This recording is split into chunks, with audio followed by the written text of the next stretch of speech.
নমস্কাৰ বন্ধুসকল, মই হিৰেন। আজি আমি জানিম এই 2025 বৰ্ষৰ এই মাহটোত আপোনালোকৰ সম্পূৰ্ণ ৰাশিফলৰ বৰ্ণন। এই মাহটোত কুম্ভ ৰাশিৰ ব্যক্তিসকলে কেনেধৰণৰ ফলাফল লাভ কৰিব। প্ৰথমে মোৰ চেনেলটো আপোনালোকে ছাবস্ক্ৰাইব কৰি ল'ব, যাতে মোৰ পিছৰ ভিডিঅ'বিলাক আপোনালোকে সহজে লাভ কৰিব পাৰে।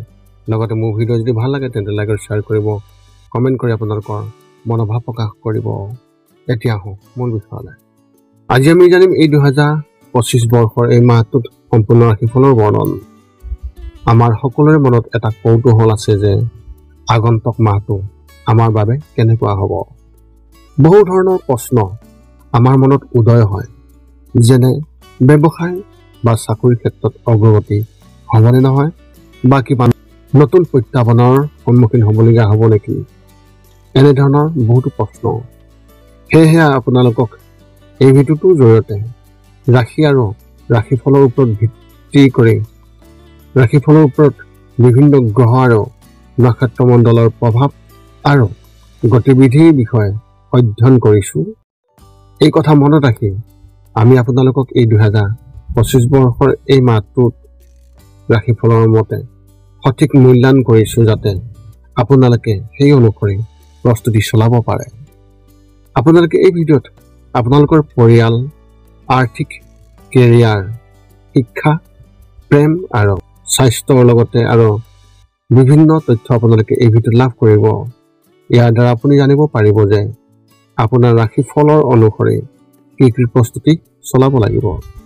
গতিকে আপোনাৰ ৰাশিফল অনুসৰি প্ৰস্তুতি চলাওক। অৱশ্যে আপোনালোকক এইটো জনা উচিত যে এই ভিডিঅ'টোত দিয়া যি তথ্য, এই তথ্য কোনো ব্যক্তি হিচাপে নহয়, ৰাশিফলৰ ওপৰত হোৱা যি প্ৰভাৱ, সেই প্ৰভাৱৰ বিবেচনা অনুসৰিহে এই ভিডিঅ'ত উল্লেখ কৰা হৈছে এই সকলোবোৰ তথ্য। গতিকে এনেদৰে আপুনি আপোনাৰ জীৱনত ঘটিব পৰা সকলো কথাৰ তথ্য লাভ কৰক। গতিকে কোনো পলম নকৰাকৈ এতিয়া আমি এই 2025 বৰ্ষৰ এই মাহটোত যি ৰাশিফলৰ বৰ্ণন, সেই ৰাশিফলৰ বৰ্ণন আপোনালোকক আগবঢ়াবলৈ আগবাঢ়িছোঁ। সৰ্বপ্ৰথম পাৰিবাৰিক জীৱনৰ ক্ষেত্ৰত এনেধৰণৰ। এই মাহটো আপোনাৰ পাৰিবাৰিক জীৱনৰ বাবে অসুবিধাজনক হ'ব পাৰে। আপোনাৰ মা বা পত্নী বা স্বামীৰ কিছু সমস্যাৰ বাবে পিতৃ মাতৃৰ ঘৰলৈ যাব পাৰে, যাৰ বাবে ঘৰখন অলপ অসংগঠিত হোৱাৰ সম্ভাৱনা আছে। ঘৰত যদি কোনো বৃদ্ধ ব্যক্তি আছে তেন্তে তেওঁক স্বাস্থ্যৰ বেয়া হ'ব পাৰে। সেইবাবেই সেইটোত গুৰুত্ব দিব লাগিব। যদিও ঘৰৰ সকলো শান্তিপূৰ্ণ আৰু সুখী হ'ব আৰু কোনো ধৰণৰ সমস্যা নহ'ব, কিন্তু মাহৰ তৃতীয় সপ্তাহত আপোনাৰ ঘনিষ্ঠ কোনোবা এজনৰ লগত মতানৈক্যৰ সৃষ্টি হ'ব পাৰে। যদি আপুনি শীতল মন এটাৰে আগবাঢ়ি নাযায়, তেন্তে এই পাৰ্থক্যবোৰে ভৱিষ্যতে এটা ডাঙৰ সমস্যাৰ সৃষ্টি কৰিব পাৰে। ব্যৱসায় আৰু চাকৰিৰ ক্ষেত্ৰত এনেধৰণৰ। যদি আপুনি এজন ব্যৱসায়ী আৰু আপোনাৰ ব্যৱসায়টো যোৱা কেইমাহমানৰ পৰা মন্থৰতাৰ মাজেৰে পাৰ হৈ আহিছে, তেন্তে এই মাহত আপুনি অধিক কঠোৰ পৰিশ্ৰম কৰিব লাগিব।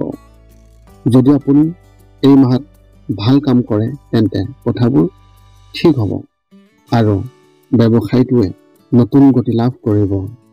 এই সময়ছোৱাত মনটোক শান্ত কৰি ৰাখক আৰু ধৈৰ্য ধৰি ৰাখক। ব্যক্তিগত খণ্ডত চাকৰি কৰি থকা ব্যক্তিসকলে অফিচৰ কিছুমান মানুহে আপোনাক লৈ ঈৰ্ষা কৰিব পাৰে। আপোনাৰ বিষয়ে ভুল ধাৰণাও বিয়পাবলৈ চেষ্টা কৰিব। এনে পৰিস্থিতিত কাৰ্যালয়ৰ ৰাজনীতিৰ পৰা নিজকে আঁতৰাই ৰাখিলে ভাল হ'ব। কেৱল নিজৰ কামত মনোনিৱেশ কৰক আৰু আন কোনো কামত গুৰুত্ব নিদিব। শিক্ষা আৰু কেৰিয়াৰ ক্ষেত্ৰত এনেধৰণৰ। বছৰৰ এই মাহটো মেনেজমেণ্টৰ পাঠ্যক্ৰম গ্ৰহণ কৰা ছাত্ৰ ছাত্ৰীসকলৰ বাবে অলপ কঠিন হ'ব পাৰে। এই মাহত আপুনি কিছুমান চাকৰি হেৰুৱাব পাৰে। সেইবোৰ আপোনাৰ বাটত অহা ঠিক আগতেই মনোযোগ দিব নোৱাৰিলে সমস্যাৰ সৃষ্টি হ'ব। যদি আপুনি আৰম্ভণিৰ পৰা ইয়াৰ প্ৰতি সতৰ্ক মনোভাৱ গ্ৰহণ কৰে তেন্তে পৰিস্থিতি উন্নত হ'ব পাৰে। চৰকাৰী পৰীক্ষাৰ বাবে প্ৰস্তুতি চলোৱা ছাত্ৰ ছাত্ৰীসকলে নিজৰ কামৰ প্ৰতি সাৱধান হ'ব আৰু অধ্যাৱসায়ীভাৱে অধ্যয়ন কৰিব। শিক্ষাৰ ফলাফল পাব। স্কুলত পঢ়া শুনা ছাত্ৰ ছাত্ৰীসকলে পিতৃৰ পৰা সহায় লাভ কৰিব আৰু তেওঁলোকৰ দ্বাৰা সঠিকভাৱে পথ প্ৰদৰ্শন লাভ কৰিব। প্ৰেমৰ ক্ষেত্ৰত এনেধৰণৰ এই মাহত আপুনি আপোনাৰ প্ৰেমিক বা প্ৰেমিকাক লগ পাব আৰু তেওঁৰ লগত ভাল সময় কটাব পাৰিব। দুয়োৰে মাজত পাৰস্পৰিক প্ৰেম বৃদ্ধি পাব আৰু পুৰণি ভুল বুজাবুজিবোৰ সমাধান হ'ব। তৃতীয় ব্যক্তিৰ দ্বাৰা যদি কোনো বিবাদ হৈছে তেন্তে সেইটো সমাধান হ'ব আৰু সম্পৰ্কবোৰ অধিক শক্তিশালী হ'ব।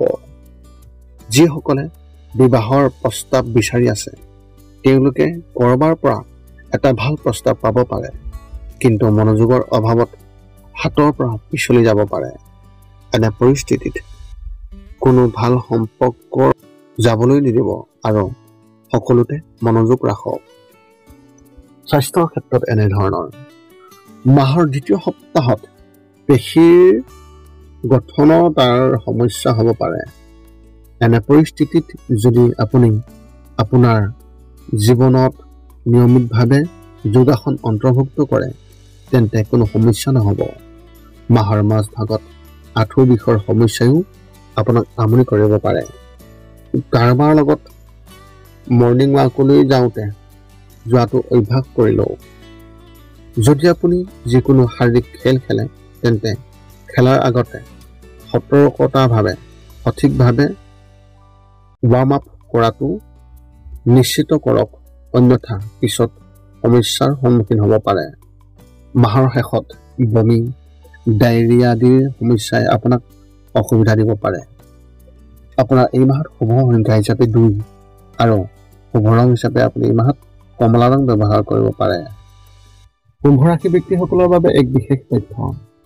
মাহৰ তৃতীয় সপ্তাহত কোনো গধুৰ বস্তু তুলি লোৱাৰ পৰা বিৰত থাকক, নহ'লে শৰীৰত হাড়দি বা মেৰুদণ্ডত চাপ পৰিব পাৰে। এনে পৰিস্থিতিত ইয়াৰ প্ৰতি মনোযোগ দিয়ক, অন্যথা ই গোটেই জীৱনৰ বাবে সমস্যাৰ সৃষ্টি কৰিব পাৰে। এতিয়া আপুনি সকলো তথ্য লাভ কৰাৰ পিছত এই 5টা কাম কৰিবলৈ আপুনি যিমান পাৰে চেষ্টা কৰক। সৰ্বপ্ৰথমটো হৈছে আপুনি আপোনাৰ শৰীৰটো সুস্থ কৰি ৰাখিবলৈ দৈনিক যোগাসন কৰক, য'ত মূলতঃ 10 মিনিটৰ বাবে ওমকাৰ মন্ত্ৰ, 10 মিনিটৰ বাবে কপালভাতি আৰু 10 মিনিটৰ বাবে অনুলোম বিলোম। ইয়াৰ লগে লগে আপোনাৰ শাৰীৰিক আৰু মানসিক স্বাস্থ্য একেবাৰে নিখুঁত হৈ থাকিব। 2 নম্বৰটো হৈছে ৰাতি শোৱাৰ আগতে নিস্তব্ধ আৰু নিৰ্জন ঠাইত 10 পৰা 20 মিনিট ধ্যান কৰিব লাগে। ইয়াৰ দ্বাৰা 2টা উপকাৰ পোৱা যায়। এটা হ'ল আপুনি ভাল টোপনি পাব আৰু দ্বিতীয়টো হৈছে পিছদিনা আপুনি সতেজ অনুভৱ কৰিব। ধ্যান কৰি থাকোঁতে মধ্যমীয়া শব্দৰ শান্ত সংগীতো আপুনি শুনিব পাৰে। 3 নম্বৰটো হৈছে প্ৰতি মংগলবাৰে পুৱা নিশ্চয় হনুমান চালিচা পাঠ কৰক আৰু হনুমান মন্দিৰ দৰ্শন কৰক, নতুবা আপুনি বিষ্ণু মন্দিৰ দৰ্শন কৰক। ইয়াৰ দ্বাৰা আপোনাৰ আৰু আপোনাৰ পৰিয়ালৰ যিকোনো সদস্যৰ সংকট দূৰ হ'ব আৰু সদায় সুখ আৰু শান্তি থাকিব। 4 নম্বৰটো হৈছে ঘৰৰ বাহিৰত গৰু আৰু কুকুৰক প্ৰতিদিনে আপুনি পাৰিলে খাদ্য খুৱাব লাগে। খাদ্য খোৱাক আৰু যদি পাৰে চৰাই চিৰিকটি আদিকো খাদ্য আৰু পানীৰ যোগান ধৰক। এই পৃথিৱীখন যিমান আমাৰ সিমানেই সিহঁতৰো। নিতৌ ইহঁতক খুৱাই আমি তেওঁলোকৰ পৰা এক আশীৰ্বাদ লাভ কৰিব পাৰোঁ আৰু আমাৰ ওপৰত থকা গ্ৰহবোৰৰ কুপ্ৰভাৱ দূৰ হ'ব। সদশেষত 5 নম্বৰটো হৈছে আপুনি পাৰিলে মাজে মাজে চৌপাশৰ দুখীয়া ব্যক্তিসকলক আপুনি পাৰিলে সহায় কৰক আৰু ভোকাতুৰ ব্যক্তিসকলক আপুনি পাৰিলে খুৱাবলৈ চেষ্টা কৰক। এই আছিল এই 2025 বৰ্ষৰ এপ্ৰিল মাহটোত কুম্ভ ৰাশি ব্যক্তিসকলে লাভ কৰিবলগীয়া সম্পূৰ্ণ ৰাশিফলৰ বৰ্ণন। যদি আপোনাৰ মনত এতিয়াও জ্যোতিষ সম্বন্ধীয় কিবা প্ৰশ্ন আছে তেন্তে আপুনি আমাক এই ভিডিঅ'ৰ তলত কমেণ্ট কৰি আপোনাৰ প্ৰশ্ন আমাক অৱগত কৰক আৰু আমি আপোনালোকৰ প্ৰশ্নৰ উত্তৰ দিবলৈ আমি সকলো সময়তে সাজু আছোঁ। যদি মোৰ ভিডিঅ'টো ভাল লাগিল তেন্তে লাইক শ্বেয়াৰ কমেণ্ট কৰিব। চেনেলটোৰ লগত সম্পৰ্ক স্থাপন কৰিবলৈ আপুনি চেনেলটো ছাবস্ক্ৰাইব কৰি ল'ব যাতে আমি পুনৰ লগ পাওঁ অন্য এটা ভিডিঅ'ত। আজিলৈ ধন্যবাদ।